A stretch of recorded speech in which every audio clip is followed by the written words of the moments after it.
Paper છે બરાબર. આ પેપરના બધા ભાગ સરખા સરખા પાડેલા છે જોવો બરાબર. તો આ ભાગને આમાં આપણે અપૂર્ણાંક દર્શાવીશું.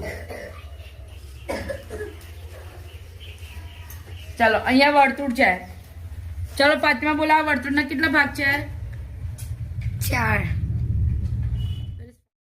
फैज बोलो ये क्या है, कितना है ये? 2/4. 2/4 बराबर છે. चलो તમે બોલો આ કેટલા ભાગ છે? 12 બરાબર.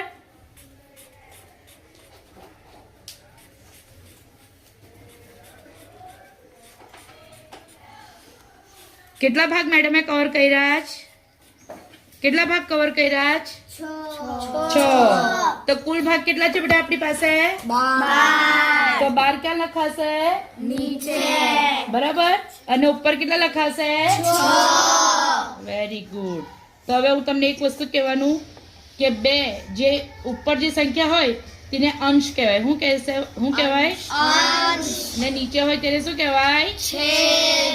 બરાબર છે. ચાલો બોલ તો અયાન કેટલા પાર્ટ છે?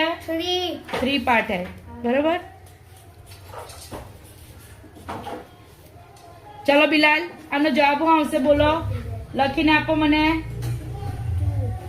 ના ટોટલ પાર્ટ કેટલા છે? જે કુલ હોય તે ભાગ નીચે લખવાના. ચાલ લખો જલ્દી. કેટલા ભાગ છે ત્રિકોણમાં? ફટાફટ.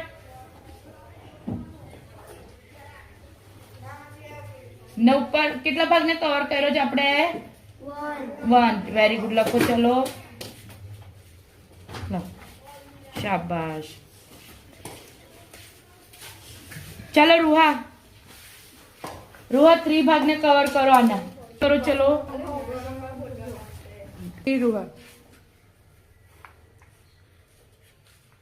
रूहा ने कितने पार्ट को कवर किया है? 3. चलो लखो तमे कुल कितना भाग છે ને કેટલા ભાગ કવર કર્યા છે? પાર્ટ કેટલા છે? 1 2 3 4 5 6 7 ને 8. ઓકે તો 8 તો 5/8. 5 અઠ્ઠાવન શું વંચાય ને? 5/8. ફરી સમજ. આને શું વંચાય? 1/3. શું વંચાય? 1/3. 6/12. 3/6. 2/6. હવે છેલ્લે ફરી અપૂર્ણાંક એટલે વસ્તુને સરખા ભાગે દર્શાવવું. બરાબર? પડી બધાને સમજ? ઓકે ચાલો.